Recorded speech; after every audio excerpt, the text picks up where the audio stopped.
नमस्कार, मैं हूं राज और आप देख रहे हैं प्योर पॉलिटिक्स। राहुल गांधी कहने को तो कांग्रेस पार्टी के हाई कमांड हैं, लेकिन उनकी कोई सुन ही नहीं रहा है। ऐसा ही होता है जब आप बिना किसी मेरिट के सिर्फ अपने बाप दादा के नाम पर हाई कमांड बन जाते हैं।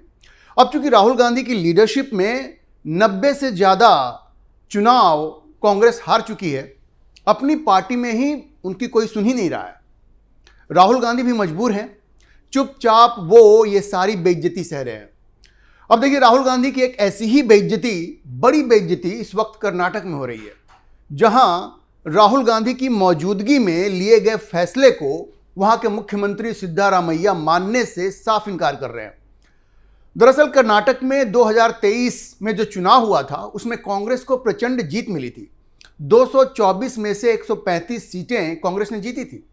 उसके बाद यह फैसला हुआ कि सिद्धारामैया और डीके शिव कुमार 2.5 साल के लिए मुख्यमंत्री बनेंगे, और यह फैसला राहुल गांधी की मौजूदगी में हुआ था। मतलब इस पर राहुल गांधी की मुहर लगी थी, उनकी गारंटी थी।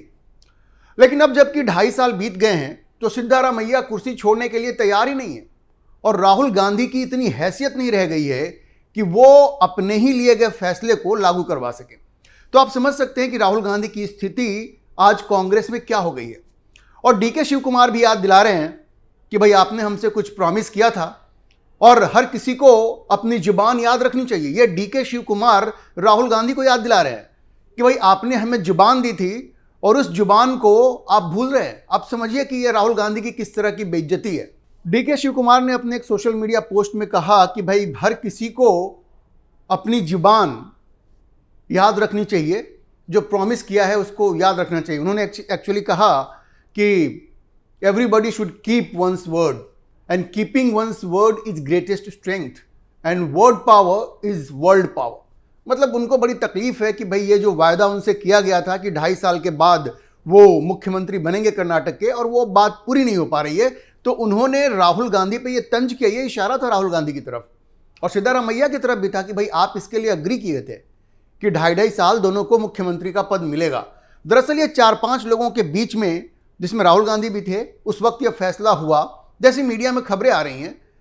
और उस वक्त सिद्धारामैया इस बात के लिए राजी हो गए कि हाँ भाई 2.5 साल के बाद वो मुख्यमंत्री का पद छोड़ देंगे, लेकिन अब वो इनकार कर रहे हैं। कहते हैं कि उस वक्त जो मल्लिकार्जुन खड़गे थे, उन्होंने ये ऑब्जेक्ट किया था कि इस चीज को पब्लिक नहीं किया जाए। एक बात कहा गया था उस वक्त कि भाई जब ये फॉर्मूला तय हो गया है 2.5 साल का, तो इसको पब्लिक को भी बता देना चाहिए, मीडिया में भी ये बात बता देनी चाहिए। लेकिन उस वक्त मल्लिकार्जुन खड़गे ने यह सलाह दी कि भाई ऐसा करना ठीक नहीं होगा, क्योंकि लोगों को ऐसा लगेगा कि एक तरह की डील है कांग्रेस के अंदर। तो उस वक्त पब्लिकली इसको अनाउंस नहीं किया गया, लेकिन यह डील तो हुई थी जहां राहुल गांधी खुद मौजूद थे। लेकिन आज न राहुल गांधी इसको इंप्लीमेंट करवा रहे हैं, करवा नहीं पा रहे हैं, और ये जो सिद्धारामैया है वो तो कुर्सी छोड़ने को तैयार ही नहीं है। अब देखिए, अगर थोड़ा सा 2023 में जो चुनाव हुआ था वहां कर्नाटक में, अगर वहां हम चुनाव परिणामों के बाद की स्थिति को देखें, तो ये जो 2023 में जो कांग्रेस की जीत हुई, उसके बाद ये प्रश्न उठा कि भाई चीफ मिनिस्टर किसे बनाया जाए। उस वक्त कर्नाटका कांग्रेस के अध्यक्ष डीके शिव कुमार होते थे और सीएम की कुर्सी पर उनकी दावेदारी थी। उन्हें लगता था कि सेहरा उन्हीं के सर बनना चाहिए। लेकिन सिद्धारामैया ने भी जबरदस्त मेहनत की थी, लेकिन सिद्धारामैया ने चालबाजी ये की थी कि जब टिकट का बंटवारा हो रहा था तो उन्होंने सबसे ज़्यादा सीट अपने कैंडिडेट्स के लिए ले ली थी। सबसे ज़्यादा कैंडिडेट्स उनके उस चुनाव में जीते थे। डीके शिव कुमार को उनकी तुलना में कम सीटें मिली थी, लिहाजा ये जो सिद्धारामैया थे उनका दावा भी बड़ा मजबूत था।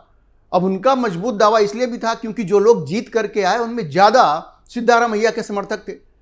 अब देखिए, इन परिस्थितियों में एक बीच का रास्ता निकाला गया और यह तय हुआ कि 2.5 साल का यह फॉर्मूला चलेगा। 2.5 साल सिद्धारामैया मुख्यमंत्री होंगे और 2.5 साल डीके शिव कुमार मुख्यमंत्री बनेंगे।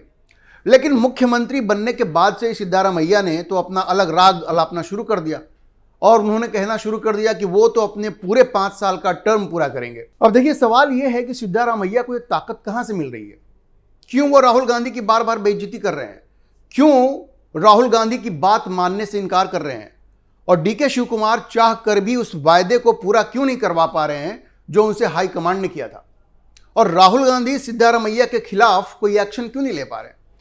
दरअसल कर्नाटक में आज जो कुछ हो रहा है वो कुछ समय पहले राजस्थान में हुआ था। अब आप ये कीजिए कि डीके शिव कुमार की जगह आप सचिन पायलट को रख दीजिए और सिद्धारमैया की जगह अशोक गहलोत को रख दीजिए, बस उसके बाद वही कहानी दोहराई जा रही है। पूरी तरह से एक्शन रिप्ले हो रहा है। जैसे सचिन पायलट का मीडिया हाइप ज़्यादा था, ग्राउंड पे उनका सपोर्ट कम था, विधायक दल में उनका सपोर्ट तो बहुत ही कम था और इसलिए मीडिया में ये बातें आती थी कि सचिन पायलट अगले मुख्यमंत्री बनेंगे, काफी मीडिया हाइप था। वैसे ही कुछ स्थिति डीके शिव कुमार की है। और देखिए, जिस तरह से अशोक गहलोत का विधायक दल पर पूरी तरह से कब्जा था, वैसे ही सिद्धारमैया का आज कर्नाटक के विधायक दल, कांग्रेस का जो विधायक दल है, उस पर कब्जा है। और देखिए, इसी वजह से जिस तरह अशोक गहलोत ने राहुल गांधी की बात मानने से इनकार कर दिया, क्योंकि राहुल तो सचिन को सीएम बनाना चाहते थे। उस वक्त सचिन पायलट भी डिप्टी सीएम हुआ करते थे, तो राहुल गांधी तो चाहते थे कि सचिन पायलट चीफ मिनिस्टर बने, लेकिन अशोक गहलोत इसके लिए तैयार नहीं थे। अब वही चीज आज सिद्धारमैया कर रहे हैं। राहुल गांधी तो चाहते हैं कि डीके शिव कुमार को वायदे के मुताबिक चीफ मिनिस्टर बना दिया जाए, लेकिन सिद्धारमैया इसके लिए तैयार नहीं है और डीके शिव कुमार विधायक दल में उनका कोई सपोर्ट नहीं है। और देखिए, राहुल गांधी कुछ कर नहीं पा रहे हैं क्योंकि उन्हें कोई भाव ही नहीं दे रहा है। और अगर सोशल कॉम्बिनेशन और पॉलिटिकल कॉम्बिनेशन के लिहाज से देखें तो सिद्धारमैया बेहतरीन पोजीशन में है। देखिए, वो कुर्बा जाति से आते हैं जो लगभग 5% है और वो इस जाति के सर्वमान्य लीडर हैं। इसके अलावा जो अहिंदा ग्रुप है, वहां पे एक फॉर्मेशन है बैकवर्ड कास्ट का, एक्सट्रीमली बैकवर्ड कास्ट का, मुस्लिम्स का, उसको अहिंदा ग्रुप कहते हैं कन्नड़ा में। तो इस ग्रुप में भी उनका जबरदस्त सपोर्ट है। जैसा मैंने कहा, मुस्लिमों में वो भी उसका पार्टी है, मुस्लिमों में उनका जबरदस्त क्रेज है। मतलब ये जो राहुल गांधी की बैकवर्ड और मुस्लिम नैरेटिव जो है देश में, वो भी सूट करता है सिद्धारमैया को, क्योंकि वो दोनों एक तरह के सोशल कॉम्बिनेशन को अपील करते हैं। अब समस्या यह है कि अगर सिद्धारमैया के साथ राहुल गांधी ने कोई जबरदस्ती की तो ना सिर्फ पार्टी टूट जाएगी, बल्कि उनके कोर सपोर्टर्स भी नाराज हो जाएंगे। आप समझ रहे हैं इस बात को? राहुल गांधी का जो नैरेटिव है कि पिछड़ों की राजनीति हो और मुस्लिमों की राजनीति हो, जो पूरे देश में करना चाह रहे हैं, वो उनका जो सपोर्ट, जिस सपोर्ट बेस को वो टारगेट कर रहे हैं, उसी सपोर्ट बेस से सिद्धारमैया आते हैं, वो भी उसी को टारगेट करते हैं और उस सपोर्ट बेस में वो खासे पॉपुलर है। अब राहुल गांधी करे तो क्या करे? अगर कोई एक्शन लेंगे, हाथ ऐठेंगे अगर वो सिद्धारमैया का, तो पार्टी का विधायक दल टूट सकता है। अच्छा, दूसरी बात कि जो डीकेएस है उनकी स्थिति थोड़ी अलग है। जो डीके शिव कुमार है वो वोकलिंगा ग्रुप से आते हैं, लेकिन अभी वो उसके सर्वमान्य लीडर नहीं है। वोकलिंगा वोट के लिए उनके और देवेगौड़ा और कुमारस्वामी के बीच में कंपटीशन है। देवेगौड़ा और जो कुमारस्वामी हैं वो वोकलिंगा ग्रुप के लीडर होने का दावा करते हैं। अब ये जो डीके शिव कुमार है वो भी उसी ग्रुप से आते हैं, तो अभी वो सर्वमान्य लीडर भी नहीं बने हैं, लेकिन सिद्धारमैया कुर्बा जाति के लीडर हैं, सर्वमान्य लीडर हैं, 5% उनकी आबादी है। और उसके अलावा जो अहिंदा ग्रुप है, जिसमें सारे बैकवर्ड्स, एक्सट्रीमली बैकवर्ड्स और मुस्लिम से जो फॉर्मेशन बनाया था कांग्रेस ने, उसमें भी वो खासे पॉपुलर हैं। तो राहुल गांधी के लिए स्थिति इतनी आसान नहीं है।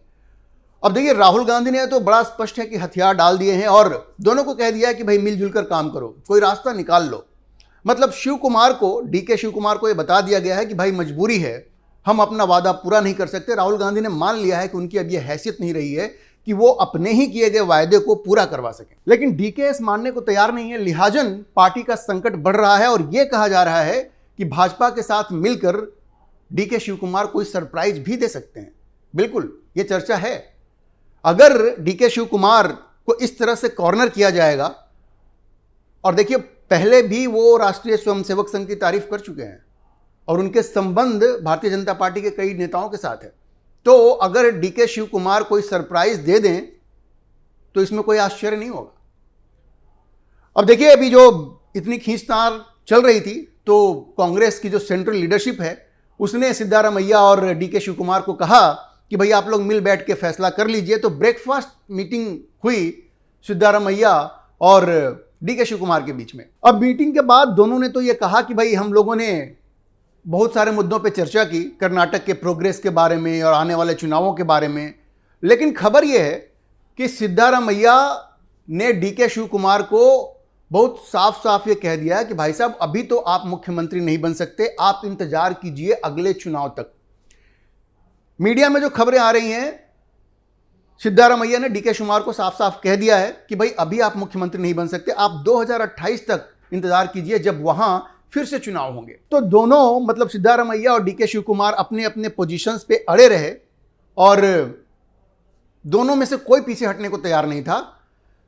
सिद्धारमैया ने डीके शिव कुमार को कहा कि भाई देखिए ये तो मेरा लास्ट इलेक्शन है, जैसी खबरें आ रही हैं, अब 2028 में आप कमान संभालिए और पार्टी आपके नेतृत्व में चुनाव लड़ेगी। अब सवाल यह है कि ऐसी ही बातें, मीठी बातें तो सिद्धारमैया ने 2023 में भी की थी कि भाई हमें 2.5 साल के लिए हमें मुख्यमंत्री का ये जो सत्ता है, मुख्यमंत्री की जो कुर्सी है, आप हमें दे दीजिए, 2.5 साल के बाद आप मुख्यमंत्री बन जाइएगा। लेकिन वो अपने वायदे से पीछे हट गए। तो अभी वो ये जो वायदा कर रहे हैं कि ठीक है अभी हमें मुख्यमंत्री आप रहने दीजिए, 2028 में आप मुख्यमंत्री पद के दावेदार बन जाइएगा। तो इस बात की क्या गारंटी है कि 2028 में भी वो ये वायदा निभाएंगे, वो अपने प्रॉमिस को निभाएंगे? इसकी क्या गारंटी है? कोई गारंटी नहीं है। डीके शिव कुमार के लिए स्थिति बड़ी मुश्किल है। भाई एक आदमी एक बार अगर अपने वायदे से पीछे जा सकता है तो अगली बार वो अपना वायदा निभाएगा, इसकी क्या गारंटी है? इसकी तो कोई गारंटी नहीं है। अब डीकेएस क्या करेंगे? डीके शिव कुमार अब क्या करेंगे? वो सिद्धारमैया की इस मांग को या इस सजेशन को, अब सजेशन कह लीजिए, मांग कह लीजिए, मांग ही ज्यादा है, सजेशन क्या, उनके पास विधायक दल में बहुमत है। डीके शिव कुमार इसको एक्सेप्ट करने के लिए तैयार नहीं है, ऐसी खबरें आ रही हैं। अच्छा, इस बीच जो भारतीय जनता पार्टी है वो भी इस दंगल में कूद गई है। भारतीय जनता पार्टी के जो पूर्व मुख्यमंत्री हैं डीवी सदानंद गौड़ा, उन्होंने ये कह दिया है कि अगर डीके शिव कुमार चाहें तो भारतीय जनता पार्टी के साथ मिलकर के सरकार बना सकते हैं। उन्होंने तो यहां तक कह दिया कि भाई अगर वो चाहते हैं तो भारतीय जनता पार्टी उनको बाहर से सपोर्ट कर सकती है। अगर उनके पास इतना संख्या बल हो, अगर वो कांग्रेस पार्टी को तोड़ सकते हैं तो भारतीय जनता पार्टी उनको बाहर से भी सपोर्ट कर सकती है। हालांकि उन्होंने कहा कि इसमें फाइनल जो डिसीजन है वो बीजेपी की सेंट्रल लीडरशिप लेगी, लेकिन भारतीय जनता पार्टी तो अपना खेल खेल रही है। और जैसा मैंने आपको बताया, मीडिया में ऐसी खबरें भी आ रही हैं कि डीके शिव कुमार भारतीय जनता पार्टी के संपर्क में है और वो कोई भी सरप्राइज दे सकते हैं। तो अगर डीके शिव कुमार को जिस तरह से कॉर्नर किया जा रहा है, अगर वो ये डिसाइड कर लें कि वो एकनाथ शिंदे का रोल प्ले करेंगे, अगर जिस तरह से महाराष्ट्र में एकनाथ शिंदे ने पार्टी को तोड़ करके भारतीय जनता पार्टी के साथ सरकार बनाई, अगर वही चीज डीके शिव कुमार करते हैं कर्नाटक में, अगर वो शिंदे बन जाते हैं, और कोई मुश्किल नहीं है, ऐसा हो सकता है। अगर वो शिंदे बन जाते हैं और भारतीय जनता पार्टी चाहती है कि जिस तरह से एकनाथ शिंदे ने वहां शिवसेना को तोड़ करके भारतीय जनता पार्टी के साथ सरकार बनाई, वैसे डीके शिव कुमार भी आगे बढ़े। सदानंद गौड़ा ने तो कह दिया है, और जैसी खबरें आ रही हैं डीके शिव कुमार भी इसमें इंटरेस्टेड दिख रहे हैं। अगर कांग्रेस ने उनकी मदद नहीं की और उनकी जो इच्छा है मुख्यमंत्री बनने की, अगर उसको पूरा नहीं करवाया, तो डीके शिव कुमार एकनाथ शिंदे भी बन सकते हैं, ऐसी खबरें मीडिया में हैं। और अगर ऐसा हो गया तो आप देखेंगे कि कांग्रेस का जो आखिरी बड़ा गढ़ है कर्नाटक में, देखिए 3 ही स्टेट में तो वो हैं, कर्नाटक, तेलंगाना और हिमाचल प्रदेश, तो बाकी सब तो छोटे स्टेट हैं, बड़े स्टेट में कर्नाटक ही है। तो अगर वो शिंदे बन जाते हैं तो कर्नाटक जैसे राज्य में भी कांग्रेस की सरकार गिर जाएगी और फिर वहां वही खेल होगा जो महाराष्ट्र में हुआ। और जिस तरह से डीके शिव कुमार को राहुल गांधी कॉर्नर कर रहे हैं, सिद्धारमैया कॉर्नर कर रहे हैं, सिद्धारमैया ही कॉर्नर कर रहे हैं, उनको एक तरफ धकेल रहे हैं। राहुल गांधी तो किसी स्थिति में है ही नहीं, लेकिन वहां जो पॉलिटिकल डेवलपमेंट है वो उसी दिशा में जा रहा है जिस दिशा में एक वक्त महाराष्ट्र में गया और वहां पे शिंदे ने भारतीय जनता पार्टी के साथ मिलकर सरकार बनाई थी। तो इसमें आप आश्चर्य मत करिएगा अगर कर्नाटक में भी महाराष्ट्र की तर्ज पे डीके शिव कुमार भारतीय जनता पार्टी के साथ मिलकर के सरकार बना लेते हैं। अभी के लिए इतना ही। इस विषय पर आप क्या सोचते हैं अपनी राय कमेंट बॉक्स में जरूर लिखें, और अगर आपको वीडियो पसंद आया तो आप इसे लाइक करें, शेयर करें और हमारे चैनल को सब्सक्राइब जरूर करें।